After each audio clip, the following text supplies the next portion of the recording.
तो hello YouTubers, आज की इस वीडियो में मैं आपको देने वाला हूँ कुछ ऐसे वायरल ग्रिड मोशन बैकग्राउंड जो हर क्रिएटर अपनी वीडियो में यूज करता है, जैसे कि decoding YT, tube sensei, tech जेल बैक।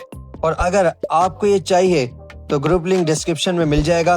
और अगर आपको इसमें फुल वीडियो चाहिए कि कहाँ से ये सब डाउनलोड होता है तो कमेंट में लाजमी बताना। और कुछ ग्रिड मोशन बैकग्राउंड आप इस वीडियो में देख सकते हैं।